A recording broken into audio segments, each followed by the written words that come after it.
decision made if the circumstances have changed.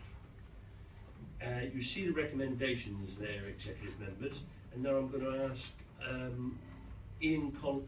Dave Hodgson to tell us some of the key differences to help us in this decision.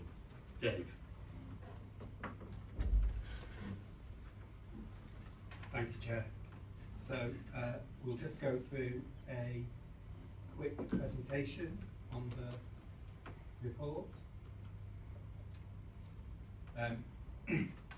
So apologies, I'll have to keep saying next page. Oh, no, thank you. So in terms of this proposal, as members will recall,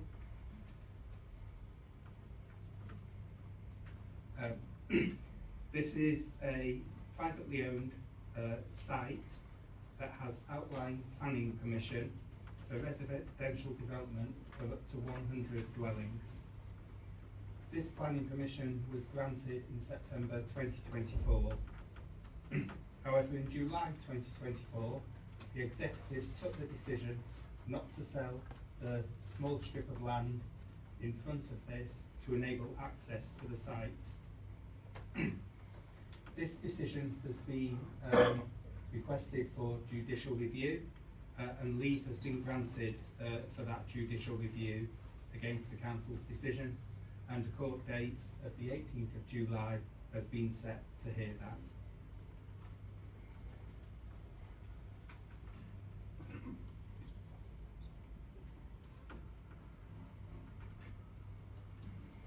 So just as a reminder, the previous proposal would be 50% of the homes to be delivered would be affordable housing, 50% would be open market sale, and the proposed tenure split of those 50% affordable homes was 70% socially rented, which equates to 35 homes, 25% first homes, 12 or 13, and 5% intermediate housing, 2 to 3 homes.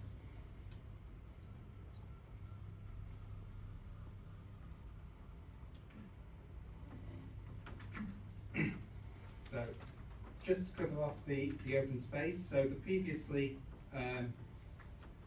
proposal included provision of on-site public open space and green infrastructure, and an off-site contribution towards the play area and multi-use games area on Pendragon Road as part of the Section 106 agreement. And the planning permission secured a minimum of 10% of the combined area, shown there in red and blue, as public open space, which would then be transferred to a management company prior to occupation of the final dwelling. The current proposal would also fall within the boundaries of that Section 106 agreement or any variation, and therefore will also include the public open space, green infrastructure and off-site contribution towards the play area and multi-use games area. Section 106 agreements do not secure the adjacent land to the site, which is outlined in blue as public open space, which would equate to 26% of the combined area, but there would be an opportunity to formally secure the blue land as public open space, either through the planning process or through an alternative legal agreement as part of the new proposal.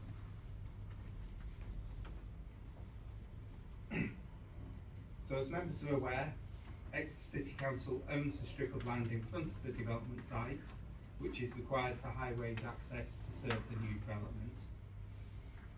The new homes cannot be delivered without this access. In terms of the negotiations, Exeter City Council will secure 33% of the land uplift of the development site from agricultural use to a development site with planning permission.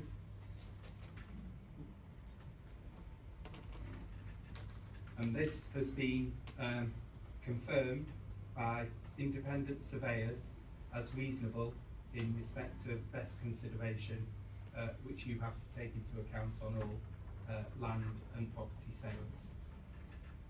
So based on the anticipated price for the adjoining development land The capital receipt that the council will receive is anticipated to be in the region of £1 million.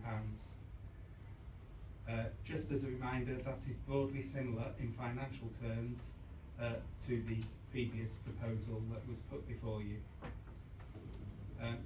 It's important to note that we're planning an access licence in the first instance, but full consideration, i.e. the capital receipt, will be paid on the granting of that access licence. The freehold will not transfer until the satisfactory completion of the scheme in line with the proposals. So whilst you will see from the recommendation the licences for the whole strip of land, there's an obligation to minimise the access route, and the current proposal is to deliver in the small strip of red land that you can see towards the bottom right hand corner of the map.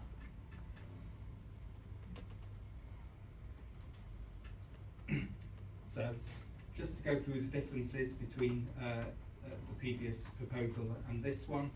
So Exeter City Council is now proposing to directly contract with Vistry and Live West, who will be delivering the development as a fully affordable scheme. And through the land agreement, the City Council is introducing additional controls to ensure 100% affordable housing is delivered. So we'll go through those additional controls shortly. Live West obviously is a registered provider that has previously delivered homes within Exeter and the wider southwest, and they've committed to work in partnership with the City Council, Vistry and Homes England to deliver 100% affordable homes on the site. Importantly, Live West is one of Homes England's strategic partners and therefore has access to grant funding to enable the delivery of affordable homes. And they've committed to using that Homes England funding to deliver 51 homes for social rent and 49 homes for shared ownership, resulting in the 100 in total. This is in line with Planning Policy H4 of the draft Exeter Plan, which requires an affordable housing tenure split of social rent and affordable home ownership at 50% each. The targets and tenure split in Policy H4 are set in light of the need for affordable housing in the city as identified by the 2024 Exeter Local Housing Needs Assessment and the Viability Assessment of the Exeter Plan. 16 additional social rented homes will be delivered in this proposal compared to the previous proposal, and there will be 49 shared ownership homes which were not included in the previous proposal.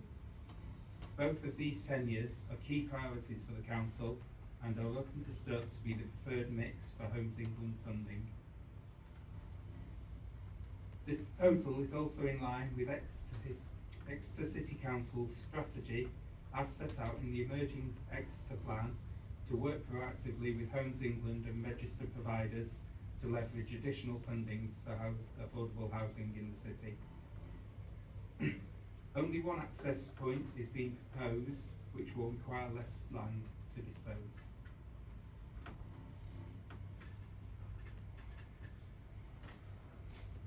So in terms of delivering affordable housing, as members will be aware, the council has adopted a brownfield first approach to housing as set out in the emerging Exeter Plan, and also supports the priorities and outcomes in the proposed new corporate plan. However, brownfield sites are not sufficiently viable to deliver all of Exeter's affordable housing needs. Greenfield sites like this one will continue to be a source of affordable homes in Exeter. The homes already permitted at Pendragon Road have been included in the underlying assumptions for the Exeter Plan, and releasing the land to enable delivery of homes on this site will support the plan at examination. There are additional benefits such as the public open space provision and potential links to the two valley parks.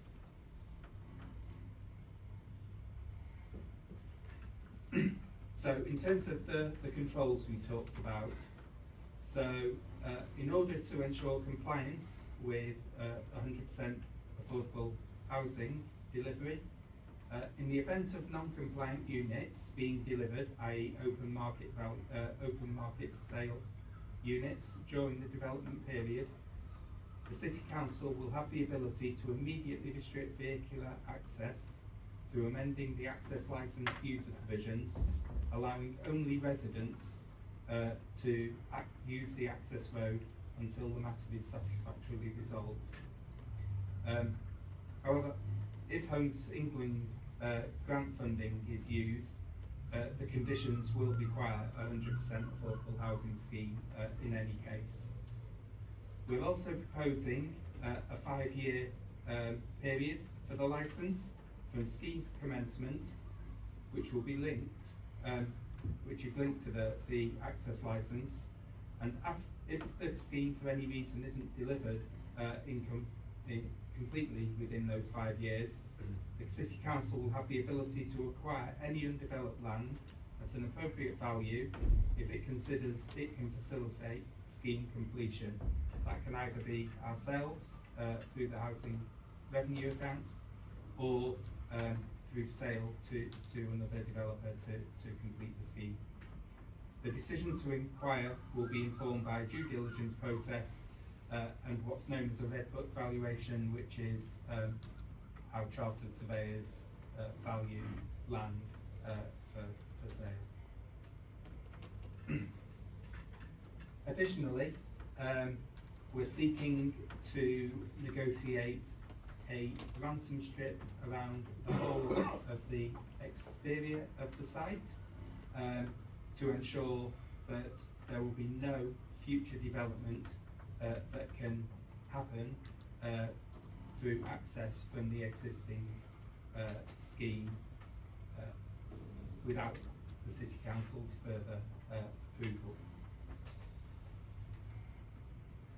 And finally, just set out those are the Homes England grant funding conditions, which will hopefully give you some extra comfort. And we're happy to take any questions. Thank you, Dave. A lot of work done there, and a lot of controls which may need a little bit further asking some questions from the executive members. So I'm going to open it up now for any questions and or contributions from the executive members. Who's going to bat first? Councillor Wright. Thank you, Lisa. Thank you for this presentation, Dave.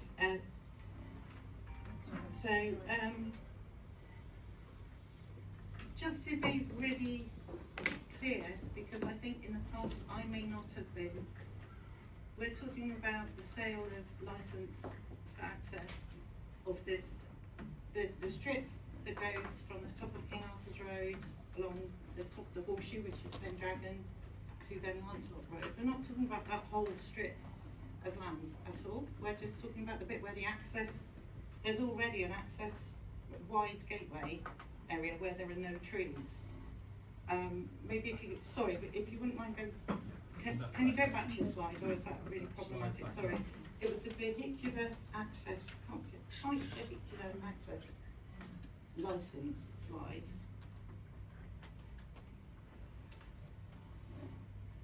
With the map.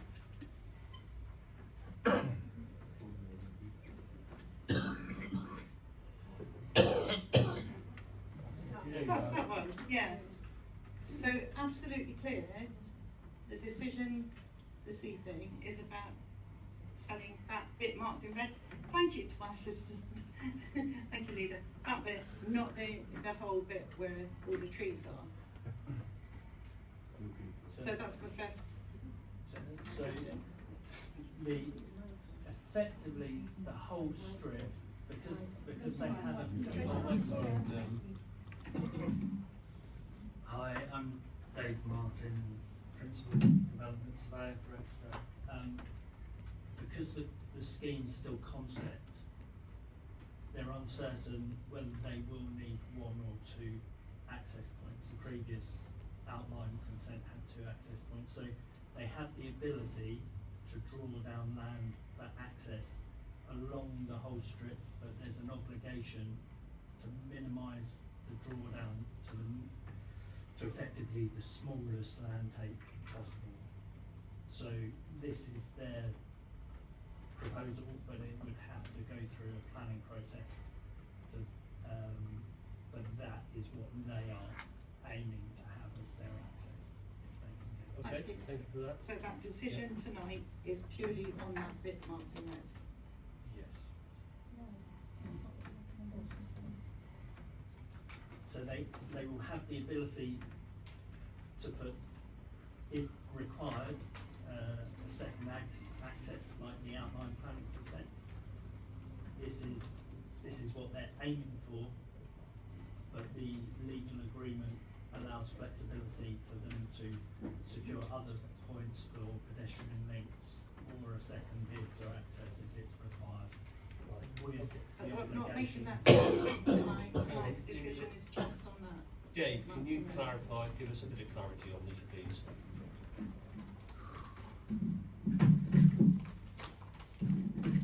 So, in terms of the proposal that's forward, it is to provide an access licence on the full strip of land, but we're attempting to ensure that they only use that piece in red to access the land.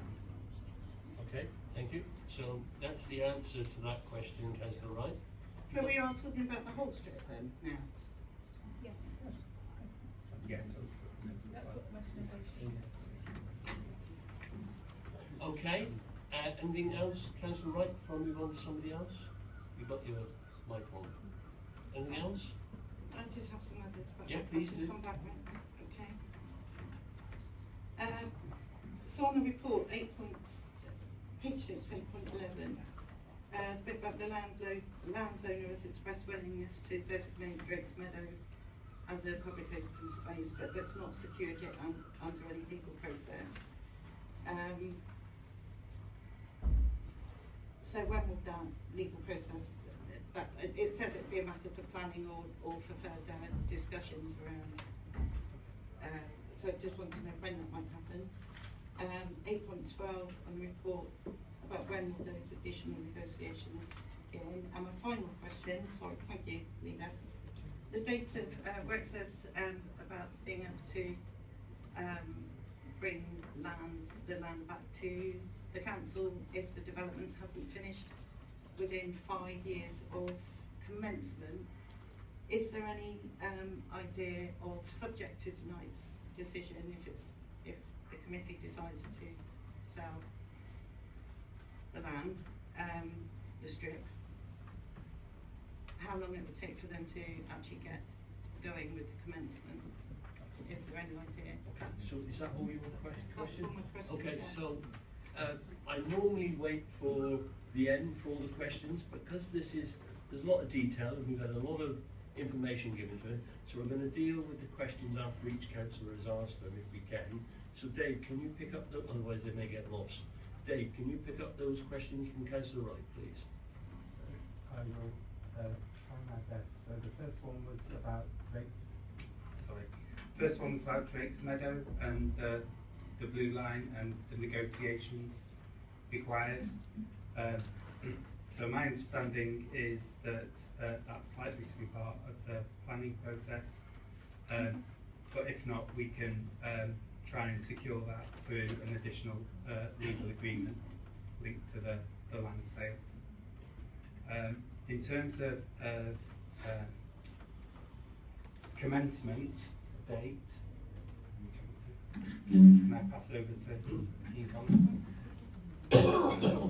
So we're not putting a date on that in terms of the proposal, but from the moment that the commencement starts, there is a timescale which is effectively 5 years. So the lead up to that, what needs to happen is that whoever wants to take forward that development needs to submit a reserved matters planning application.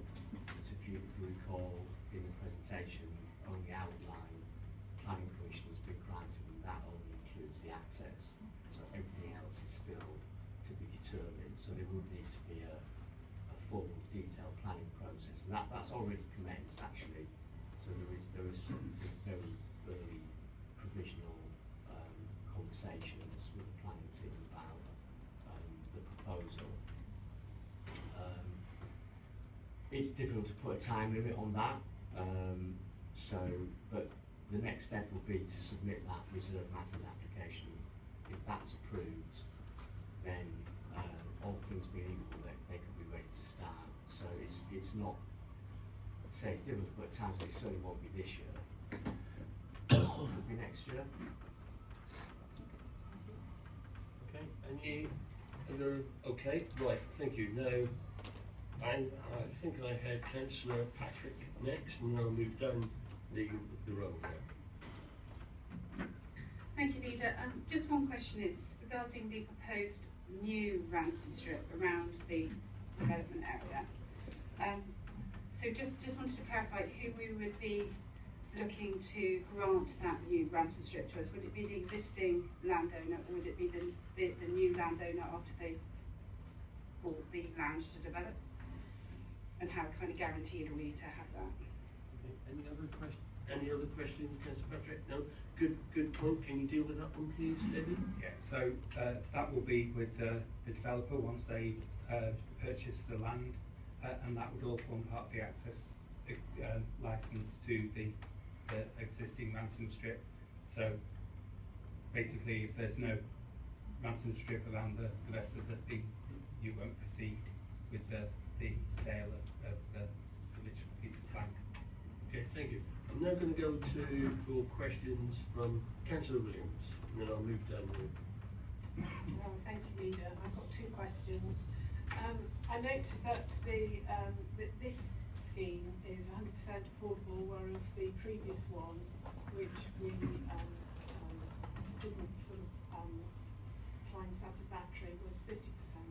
And so we've got 51 homes for social rent, so that's an extra 16, which is really important.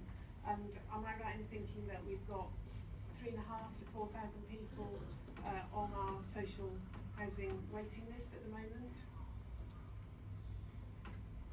Okay, is that any other questions, or Yeah, I've got that's, another one. if you can ask them both? Yes, okay. The other point I just wanted to ask a little bit more information about was the new public open space area, because from what I could see on the slides, there was a link, a possible green corridor linking the Mincing Lake Valley Park through to Savoy Hill Valley Park and beyond to the new area, green area from the scenic Crescent and Savoy and Spruce Close development. Is that correct? Yeah. Okay, Dave, if you can deal with those couple of questions, please. I'll take the first one, and hopefully Ian can answer the second. So in terms of the housing waiting list, I don't know the exact figure, but it is several thousand people on the housing waiting list. And you're absolutely right, 16 additional affordable homes, and importantly 49 affordable shared ownership homes as well. Ian. Thanks. So that's a well spotted opportunity. It's an opportunity you can see on the plan that there is that potential to link up the two valley parks through this development. That isn't something that is currently being secured through this proposal, but it's something that could be considered as part of the planning process. And we'll certainly be looking to explore that. There are a number of issues that would need to be tackled in addressing that and making that formal connection and undertaking the works that would be required to make it DDA compliant, etc., etc. So it's something absolutely to be explored, and I would say that would be done through the planning process. We'll definitely be looking at that. Okay, thank you. Councillor Wood, any questions? Thank you, Leader. Just a bit of clarity, I think, because initially we were talking about the red area, which is for sale, but access along the whole of the strip that we own might be needed. But just to clarify, we are only selling the red bit.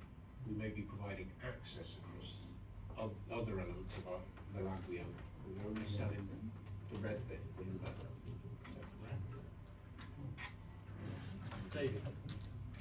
So, in terms of the proposal, we are targeting the small red bit, so there's an obligation to minimise.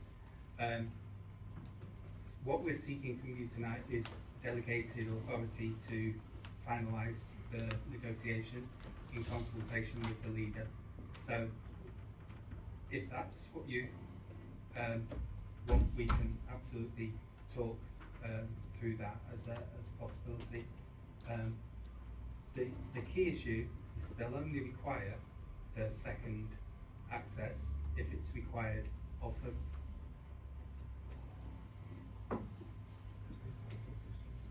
Okay, we'll deal with the ifs presently.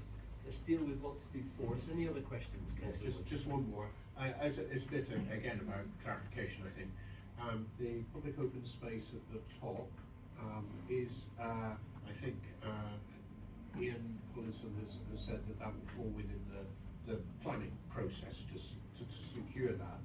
I mean, my understanding is not that it needs to be DDA compliant, but that it would be a green corridor linking. That whilst it's good to get it, that people can walk there, but the wildlife, that link between those parks would be secured. Currently, it is a green field, so nature, if you like, can connect the two parks. Securing that strip will ensure that that green corridor is sustained. So for me, that's an important thing, but I realise that's within planning, so not subject to this. Yeah, that was it for me. Thank you. Okay, I think that was more of a statement, and I'm coming back on to contributions presently. Councillor Blizzard. Thank you, Leader, and thank you for a helpful report and presentation, which is really crucial to getting ensuring that we've got full knowledge. I'm conscious, I think it's worth saying we're not here to make planning decisions this evening, so I just note that. I also wanted to note as others have said, that 100% affordable homes, of which 50% would be social housing, 51% actually, I think, which would clearly be welcome. I note the future development ransom strip, so all of these things are part of my thought process. I note the consented land is in the draft Exeter plan that's been submitted for inspection, and that it will support our plan at inspection. And I note the controls, and these are important, that have been proposed, and that if these are not agreed, so my question on this is, if these are not agreed and they are still subject to agreement, would this be brought back to executive? And my other question is around the meaning of the term best consideration. Perhaps, Dave, you could explain what that term means. Thank you. Okay, thank you. A couple of questions there for you, Dave. We can deal with those, please. So, in terms of the controls, if there was a failure to adhere with the terms set out, then we would immediately stop the proposal, and I'm more than happy to report back to the executive, but it would stop. We would not need your agreement to enforce that stop. It would be written into the terms of the access agreement, access license. In terms of best consideration, this is a piece of legislation that requires public bodies, local authorities, to ensure they get the best price for a property or land transaction. Now, of course, members will recall from previous reports seeking the disposal of land, you don't always have to ensure that it is best consideration, and indeed a couple of weeks ago you considered a report on Clifton Hill where it wasn't. There's just a certain process we have to go through, and if the undervalue is in excess of £2 million, we need to seek Secretary of State approval, which, as members will also recall, we did on the initial sale of Clifton Hill, and it was granted. Okay, thank you, David. Councillor Fole. Thank you, Chair. Firstly, I would like to reiterate the points made already. I'm delighted we're talking about 100% affordable. I'm really pleased we have the safeguards and the fail-safes in place in terms of the blue ransom strip around the circumference, in terms of the 5-year timeline for completion, and in terms of no change from the 100% affordable. I do, however, remain confused. I need to be crystal clear about what we mean about the ransom strip. My understanding was we were talking about that small red area in the bottom right hand corner. I've since heard that the company will indeed require a second one, and then I've heard they might require a second one, so I'm not crystal clear yet. Can you help me out? Yes, we can help you out on that. It's quite clear, once the fog lifts, it's quite clear that we're only dealing with the red bit. Chief Executive, I think you may be able to help us on this one. I'm hoping so, I know Leader, so. but if not, I'll hand over to Dave Yeah. Martin to confirm. Yeah. So this evening, the decision before members is consideration of the sale of the bit identified in red. However, as we know, there is a separate planning matter to be considered at some point in the future in terms of the reserved matters. If during that consideration of the planning issue, the developer requires access over a greater amount of the ransom strip, then if planning is granted, they have the ability to come back and say they now need, for example, another access point. However, what the license identifies is they have to minimise the use of the land as much as is possible. Okay, so there we are. We've had a number of questions. I just want to remind us of the recommendation, because we are delegating authority to the head of commercial assets in consultation with the strategic director for corporate services and myself, not just as leader, also the portfolio owner for property, to agree the final disposal terms and red line for granting access over amenity land in Appendix 1. And we've just had it clarified by the Chief Executive there, which, believe it or not, I do understand, because we are not the planning committee. They will come to their own independent thoughts with the reserved matters that come forward, and we will deal with it at the time. So now we've had the clarification, I really now want for the members to, any contributions, good, bad, indifferent, should we, shouldn't we? What are the thoughts of the members of the executive? So anybody want to bat first on this occasion? Councillor Patrick. Thank you, Leader. I'm impressed by the conditions that have been established, the robust conditions that have been established, and I'm very reassured by them.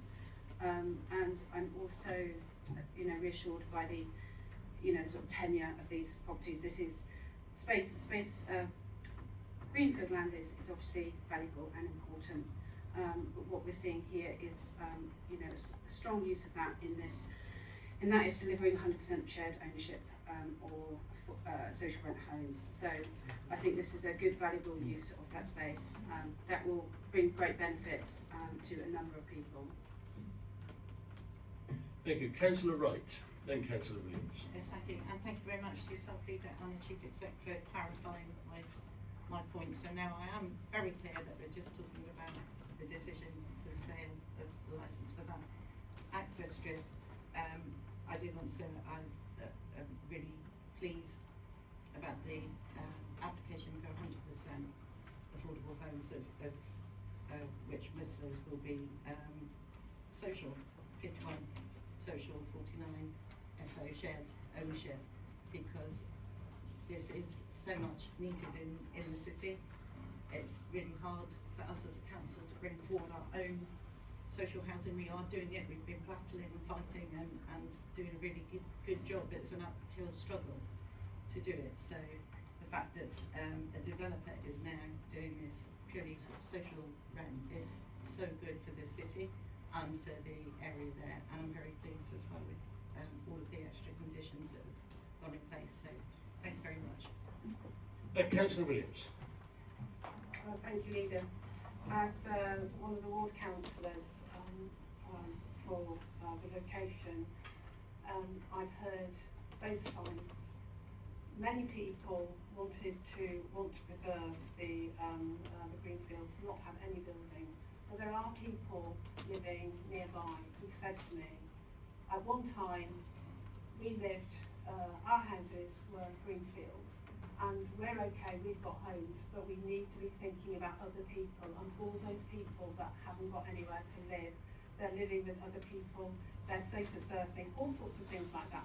And so what we're charged with tonight is achieving an optimum balance of needs. And so, whereas before I didn't support the planning application, having now spoken to so many people and realising there's such a desperate need for social housing in the area, I support recommendations, all the due diligence and the care that officers have taken to protect those elements that were so important to the residents, not just of the area but of Exeter, and I feel comfortable about supporting it. So thank you very much, officers, for all the hard work you put into achieving a suitable scheme. Thank you. Councillor Wood. Thank you, Leader. I think one of the things I'm very conscious of is you've talked about this same strip of land previously relative to a request for us to sell it to allow development. I mean, this is a distinctly different proposal that we're looking at today, even though it is the same area. And the big differences for me are, as has already been said, the breakdown of the housing tenure and the nature of the housing there. But for me, most important is the control. This doesn't open the door for the developments above this private site. It actually, all that will happen is what we're looking at now.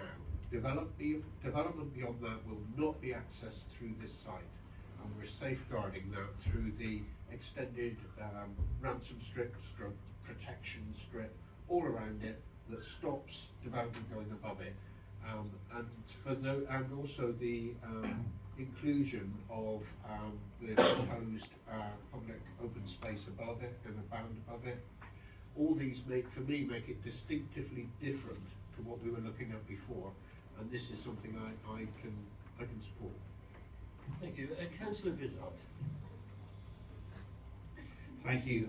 Yeah, I won't repeat the list of controls and securities that have been discussed already and mentioned by my colleagues and me previously in my questions, but they are critical and key, and I welcome those.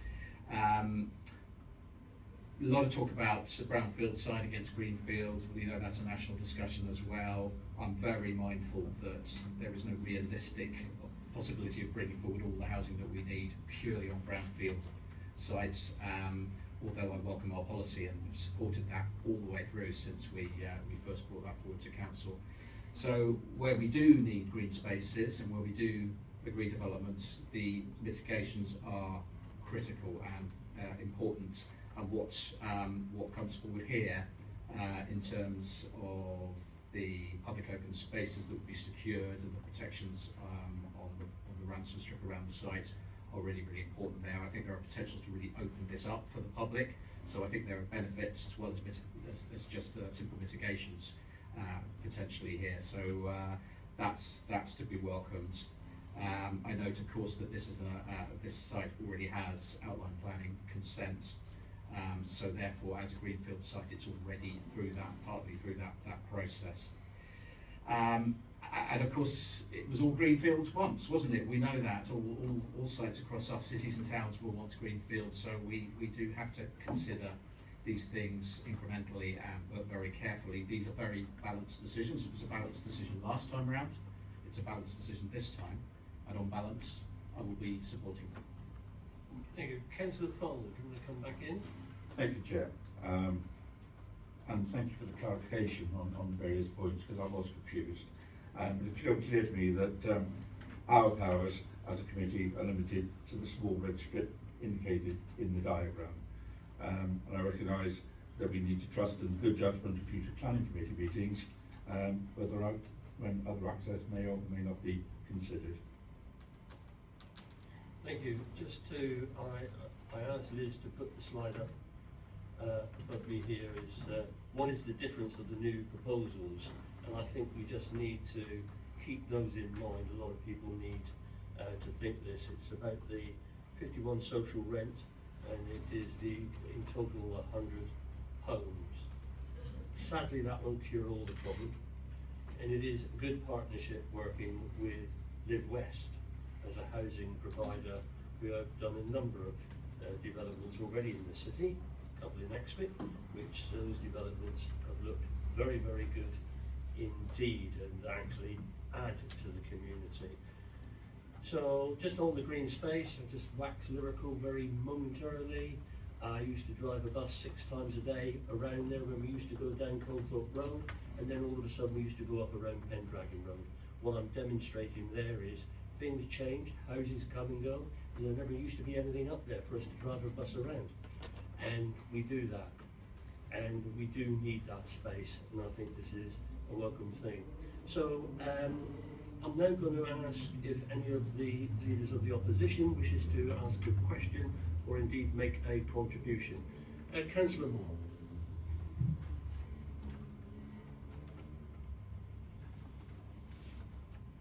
Thank you. Just to let you know, I can't see those. It's a bit small. This will be distributed, won't it? We will be, they're up there on the screen there, Diana. They will be distributed with the minutes, and I'll make sure all councillors get them. Thank you. Thank you very much. It's been very interesting to hear this discussion this evening, because this is a significant decision, and it's also good to see in the audience members from the community who turned up to listen. I will decline to comment on your request at the beginning on whether our group is supporting this or not, as it's not a constitutional requirement to do so, and this is a decision that the executive is taking to resolve the matter itself. I'm just grateful very much, Councillor Wright, for clarification around the extent of the decision. I just would like clarification on whether that still aligns with the Appendix 1, which is mentioned in the recommendation. That's my first point. My second point, and I hope that these will given the same consideration that the executive questions have enjoyed in terms of responses. It is good to see rental properties coming forward as social rental and also shared ownership, and it is a real shame that it's had to be such a battle to secure these. It is a moot point, however, whether the brownfield sites that have been allocated across the city aren't considered sufficient, given that the expectation in the new local plan is extraordinarily low in terms of affordable housing proportions. I have a couple of questions in terms of the conditions imposed by the inspector, and will all the conditions that the inspector made be enforced in this development? In particular, will the 10-metre route protection zones be enforced and also considered on this strip of land, so that the trees and the hedges are protected? Okay. I would also like to know, in terms of the capital receipt, what will that money be spent on? Is there an indicative allocation for that at the moment? In the report, okay, so that's my next point, in the report it mentions about the community film And that was a lovely community film and included some of the people who've been campaigning to save these fields. And I was really delighted to hear Councillor Williams mention in council sharing a vision of a ridgetop park which joined up from here round to the Clyst Valley, and this is a very small segment. So I'd really like to know that how the land to the north of this site will be protected, because these sites originally were outside of the local plan, which offered no protection. So this site to the north, will there be a green belt? Will there be another special status? And looking at that vision of a wider valley park round to the Clyst Valley, how will that be taken forward? We know that we have the Valley Park master plan that expires in 2026 with no plans to renew it. So how will a ridgetop park be taken forward? And my final question is, in the report it talks about the judicial review, and if this decision proceeds tonight, will that mean that the judicial review will continue, or will that be stopped? Thank you. Okay, thank you. We'll pick those up presently. Can I have another leader, Councillor Mitchell?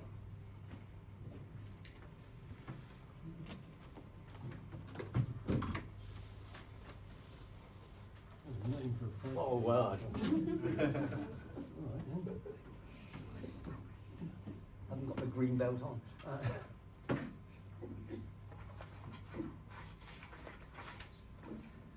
I think it's really more observation and comments in regard to this, because I'd like to take us back to July 24, when you last discussed it and we contributed to the debate, where there was a unanimous decision at that time not to proceed with releasing this land. Is it one interesting point that at that stage it was a part 2 item with a confidential report. When you compare it to the public report now, they're 95% the same, it's just been updated. But what is interesting, which I think possibly influences the debate, is the difference in the two recommendations. In July 24, the executive were considering how to respond to a proposal from the owner of the adjoining land to acquire options to acquire 2 areas of mainly amenity land shown on the annex plan. Whereas this evening, you're making a determination to resolve to delegate powers to allow that to happen. So clearly, things have changed in the 12 months between the initial report and whatever and your decision. I was fully in support of the decision you made last year. Like all things, as Councillor has been stated, all planning issues are a matter of balance. And sometimes one is more subjective than other times. And clearly, and I can remember the leader speaking at this meeting, and we didn't have the depth of presentation at that time that we have this evening. I think I just had a single slide on that occasion, that it was the green space argument and it's linked to our evolving local plan at that stage, which was the decision maker in regard to not proceeding at that stage. The argument wasn't over there was too few social housing or whatever, the argument was on the green space argument. I can see things have changed. We've got a legal case against us, and again, following on from Councillor Moore's case, the further question on the legal case, what would happen if you kept to your original decision of last year of not proceeding? What are the I'd like to know what the implications are for the council if you decided to go down that route. I'm off, as I say, I can see how the application has changed. We are all supportive of social housing. We all want more social housing. We all love it to be built on brownfield sites. As the local plan concedes, there will still be a need for some greenfield development in Exeter for us to reach the targets the government have set us now and in the future. So, as I say, it would be easy if an opposition member to stand on principle and say, you've got it wrong, we've got to stick to where we are. When the facts change or the evidence changes, and so that you move with those facts and evidence. I was not campaigning last year for you to go out and get 50% extra and get 100% affordable housing, but we come back with affordable housing on this site, which is vitally needed in Exeter. So from my personal point of view, and also from my group, I am supportive of the change you're bringing about. interesting to get a response. The only last point I would make is I often get concerned as a member of the planning committee where it often appears we get linked applications where developers say, I want these houses or whatever, and this land can be ceded over to you as a local authority, public open space, etc. And I'm often very concerned when that happens that I'd much rather in future developers either make that a single planning application that contained that handover land within the planning application, or as a separate issue, or just up to their original application. Into planning then. I know, it's a separate issue, but it does apply to here because again, you've got the linked idea of additional green space being added into a housing application. That's all. Thank you, Leader. Thank you. I think, was it Peter Holland, did you indicate to speak, Peter? No? Lucy Hay? No, thank No? you. Okay. So, some of the points you both made, we're not dealing with tonight because I think you've taken us down places. This is not a scrutiny meeting about how we're doing Valley Parks, how we're doing that sort of stuff, all those sorts of questions. Happy to have those discussions. We're really here to deal with the recommendation before us, which is about the selling of this in accordance with this document here. I think there was, as for one thing about the financial consideration, it's in the report on how we spend these money and how the money will be spent. If we don't make plans when we do it, it goes into there, and the monitoring officer has given us that indication. That is the answer to that.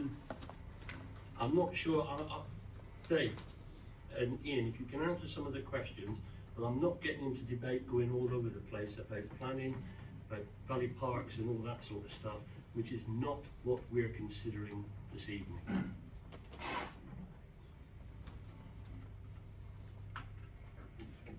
Yeah. For the judicial review questions, I'll pass over to the monitoring officer. Simon. Thank you, Dave. Chair, the first question from Councillor Moore was, if the decision proceeds tonight, will the judicial review continue or will it be stopped? So the judicial review matter relates to the decision that was made last year and is being challenged on the basis it was unreasonable and irrational to reach that decision and was made on the basis of irrelevant considerations. We're strongly defending the Council's position on that, and we'll defend it when it goes to the High Court on the 18th of July on the basis that we're content the decision was made properly. In relation to the second question from Councillor Moore, what happens if we keep to the original decision, the Council decides not to sell the land, then the application for judicial review concerning the decision that was made last year would still continue. Thank you, Chair. Thank you. David, was there anything else you wanted to come back with? Just in respect of the first question from Councillor Moore around Appendix 1. So Appendix 1 shows a piece of land in blue, which is the land that we own in front of the strip. What we're seeking is approval for the access point that was shown in red on the presentation. If subsequently, through planning, it is required that they need a second access point, they could come back to us, to discuss where that's best placed. Now, I'm not promising you'll get another £1 million for the second access point, but they would come back to us and discuss that. Yeah. Crucially, it would have to be a minimal take of land. Absolutely, that's the important bit. So, some of the other points that were raised, what I'm going to ask the Ian Collinson, the director, is to, together with the relevant portfolio holder, to discuss with the opposition leaders some of those points about Valley Parks and all those things, which are not for the debate here, but I don't want to be accused of shutting stuff down. They are points that needs to be addressed in the right forum and in the right way, and I'm happy for that to take place, but it's not part of this decision. Would you ask that? So there we are, and we've got the, you've spoken in accordance with the standing orders. So we've got the decision before us. We've got the one recommendation. Do we want to put the recommendation back up on the screen then?